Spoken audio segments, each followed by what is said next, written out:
G'day ladies and gents, and welcome back to War Thunder. Today we're going to be having a look at the, I guess it's new, AU1 Corsair, which is basically a very heavy Corsair. And that's probably what the title is going to be. This particular plane is obtainable through the space race, I guess marathon or whatever you want to call it. It's a very, very cool plane. 5.7 Corsair with an air spawn. Now, you might think that this is really, really crazy. I mean, every Corsair that we have in game is really, really well performing. Everything from the F4U-A1, or F4U-1A, basically. The F4U-1D is excellent. The F4U-1C is fantastic with those 20mm cannons. The F4U-4 and the F4U-4B are also extremely excellent planes. Both of those sitting at 5.0 and 5.7 respectively. Then you get to 5.7 AU1 Corsair that has an air spawn and has the same engine, I believe it's the same engine, as the F4UB, the F4U4, that is. You might think that and the ability to carry an absolutely ludicrous amount of bombs and rockets is a bit odd for 5.7 with an air spawn, but it's not. And the reason why is because basically when the Marines got this particular plane, which was, from what I know, based off the F4U-5, they basically chucked an extra 200 and something kilos of armor plating on the thing, making it one of the heaviest Corsairs that we have in game, if not the single heaviest Corsair that we have in War Thunder. Not only that, but the addition of extra pylons just makes it even heavier. So the fact that this plane is at 5.7 with an air spawn is really not that alien, and it's actually kind of well balanced.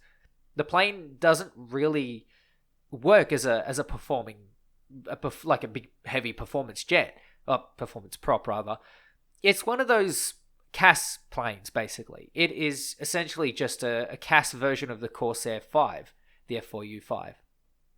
But it's just one of those planes that you don't really expect to do extremely well as a fighter plane, because it's just so goddamn heavy. But that doesn't necessarily mean that it's a bad plane. On the contrary, I actually think that this plane is really, really strong. It's very, very good fun, and in my opinion, I would almost trade this out for the Object 279. I'd be very, very, very tempted to trade it out for the 279 from the 279 to this. Now, I do need to make a clarification regarding the level of grinding that you need to do. As I've gone through the grind and actually gotten a firmer understanding of how it goes and how it pans out, you'll require about 2 days per rocket, and for 3 rockets for one Object 279, that's about 6 days. So anywhere between 6 and 8 days of solid grinding, and you will absolutely be able to get your hands on this, and you'll probably also be able to get your hands on either the SGB, which I don't know who would take that piece of shit, or the cool little Puma with the 20mm gun. I honestly think that's going to be a load of fun too. But this particular Corsair is what we're going to be having a look at. And is it actually worth more than the Object 279? Well, to me, it depends on your preferences. Do you want a CAS plane? Do you want something that can take out, tanks as well as planes in ground RB? Do you want an excellent fighter? Because this thing, in my opinion, is not an excellent fighter. It's a pretty good fighter. And that's probably what I would leave it at. As you can see, I'm going to come up against this J6K, and despite putting myself into a vertical, I'm not really converting as much energy as I thought I might have into altitude. But just as I'm able to roll myself over, I get the J6 just as he stalls out, giving me the best rope-a-dope that I've had in a very long time. The AU1 is okay at doing stuff like that, especially if you get that altitude advantage. You need to focus on climbing straight away. There's just nothing that you should focus on apart from climbing. If you can side climb a little bit, then do so. Climb at about 250 IAS, or about 300 true airspeed, basically. And you'll probably get somewhere to about 5 or 6,000 meters, depending on the map. You need to be just a little bit more than that to safely engage anything else that is up at these altitudes, but you have to be mindful that you don't perform as well.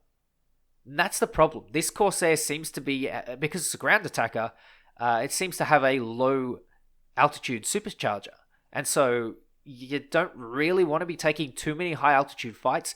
Instead, you want to be luring the opponents down to lower altitudes, but at the same time, you still need that altitude advantage. It is ridiculously important. The moment that you are able to get above a plane like that J6K and show them what's good with those 20 mils, which by the way require a little bit more leading than I realized, it could just be that I'm out of practice, or it could also be that it has been a very long time since I've used a high tier prop without vertical targeting, because I did switch several years ago because of a couple of issues that I had with low velocity guns, and coming back to it might just be a little bit of warming up to. So, speaking of warming up, the engine doesn't really overheat too much here at these high altitudes on this snow map, so I'm going to web till I die, basically. This TAR 152, hopefully I can warm him up with maybe a fuel fire, maybe an engine fire, something nice, something toasty, And I'm going to try and help out this P51, because this is something that I always like to try and put a focus on. Teamwork in War Thunder is so important. It can literally turn a trash plane into a really, really well-rounded and fun plane just through the use of some teamwork. And I actually have got a video where we basically Q-snipe an entire team into the same match.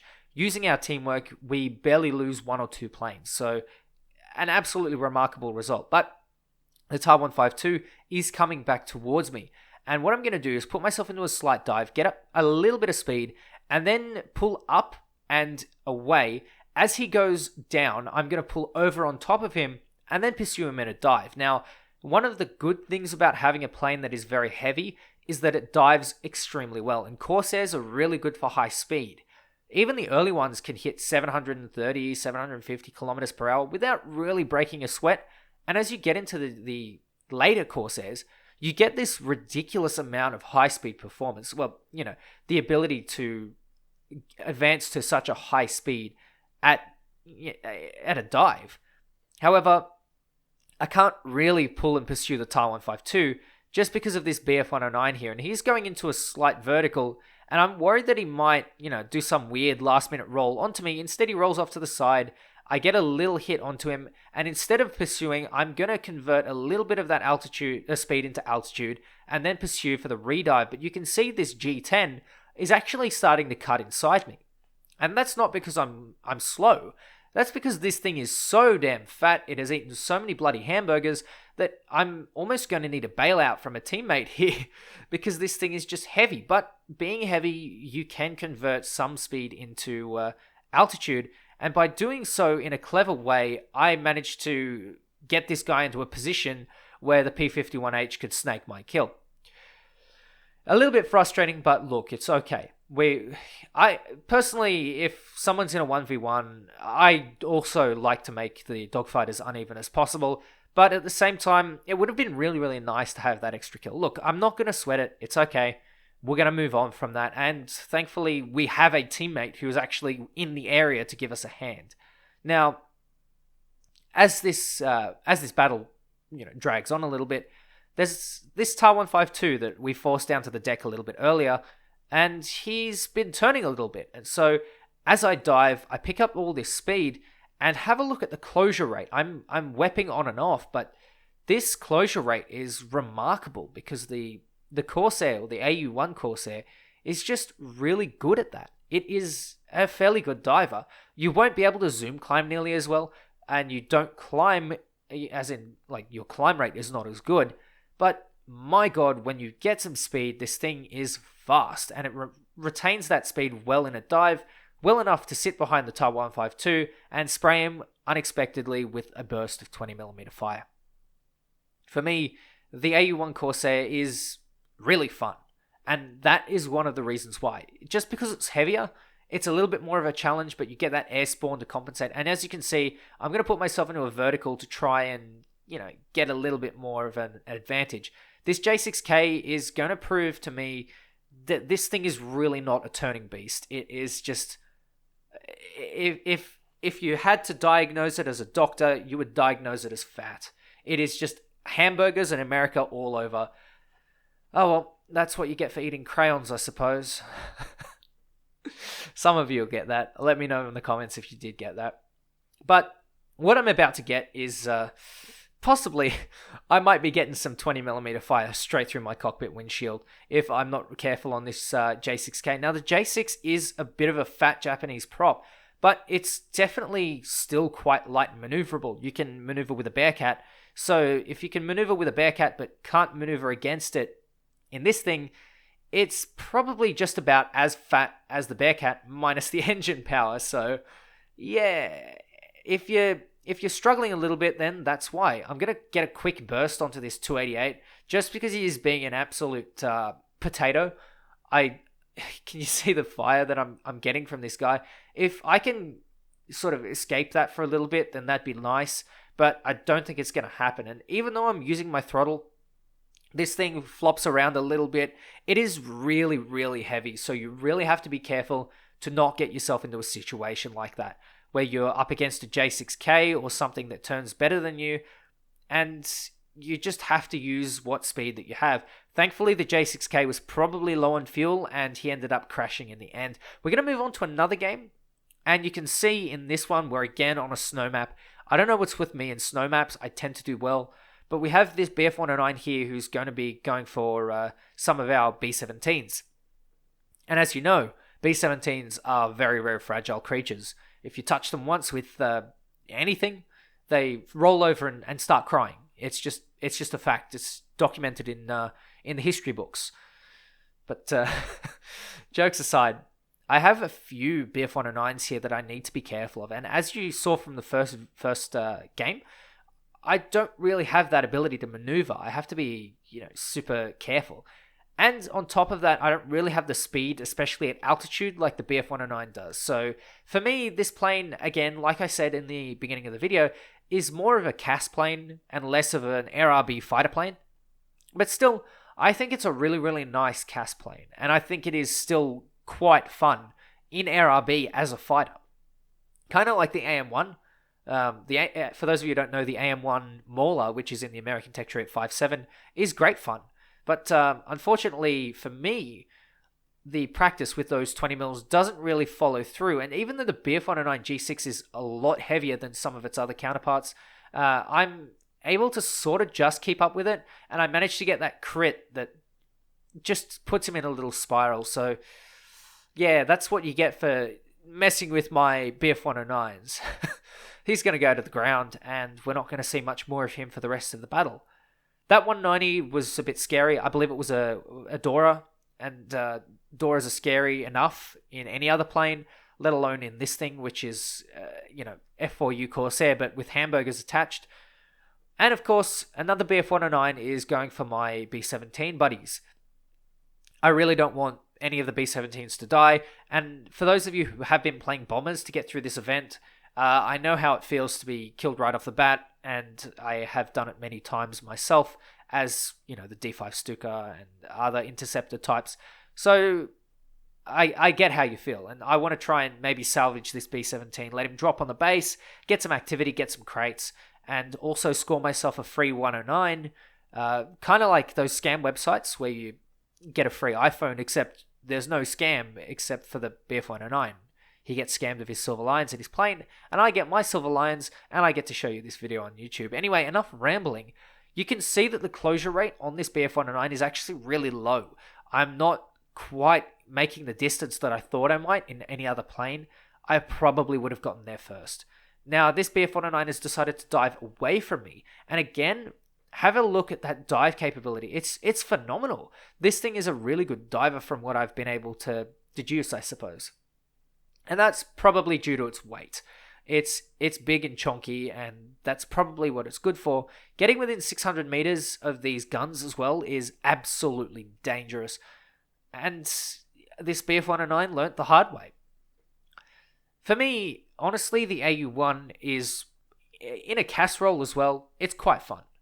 In an RRB fighter role, it's great fun.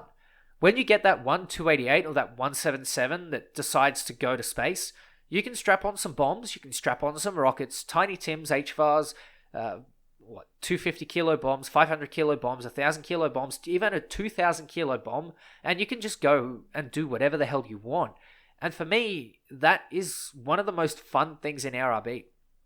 I love it when people go to space because that gives me more time to farm ground targets, and especially in an event like this, going to space just gives me more time to increase the number of boxes that I get and reduces the amount of work that I have to do. And so for this event, I mean, it's scummy behavior nonetheless, but still, for this event, I think I'm more than willing to not chase people just for that. Regardless, it doesn't help them at all for their activity because bombers have a hard time making up that activity as it is. And so it doesn't really benefit them, but it benefits me, and so I'm willing to take that. And if it benefits you, I would be willing to take that as well. As you can see, the cockpit to me looks like the F4UB Corsair cockpit, which doesn't really surprise me because this plane is based off the F4U5. So it's a very beautiful cockpit nonetheless. And it's just such a pretty plane. The camo, like the skin, is beautiful. And the 20 mils, I have to mention again, are absolutely phenomenal. Sadly, the plane doesn't really allow you to get into shots like that. But you know what? That's not too bad a thing. I'm going to put myself again into a vertical. And as you can see, even though the turn is a little bit sharp and a little bit, I guess, not that great, I should have gone up a little bit more into the vertical. But it's just so fat, man. And I love it for that. Personally, I think that's where it gets its charm from.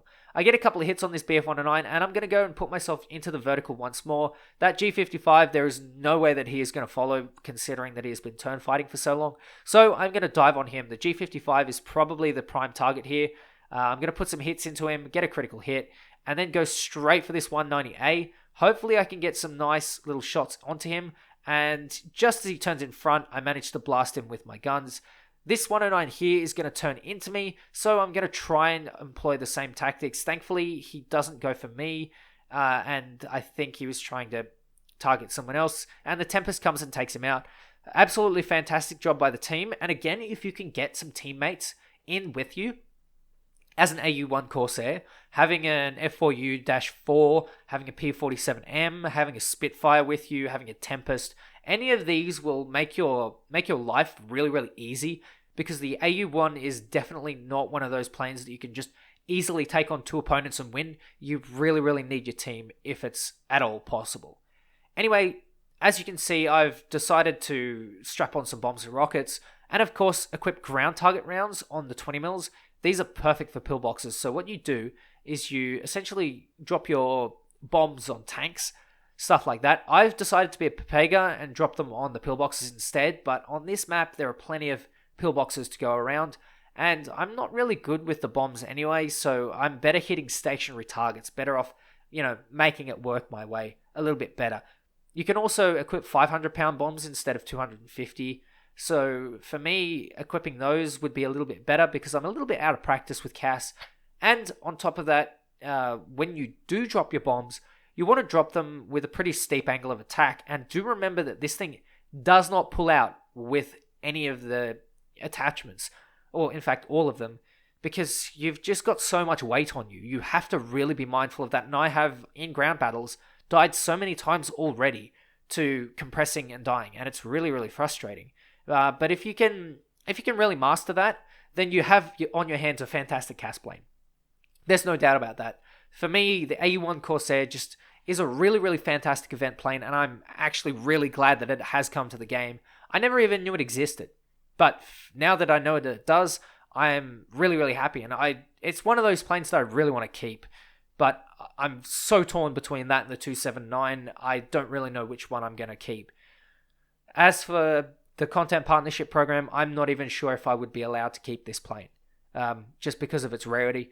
So, there's that sort of gotten out of the way. So, the AU1 Corsair, it's one of those planes that is it's just fun. It's one of those things you just, in my opinion, shouldn't pass up if you get the opportunity to. But anyway, ladies and gents, thank you so much for watching. I appreciate every second of you. Take care, stay safe, and I'll catch you next time.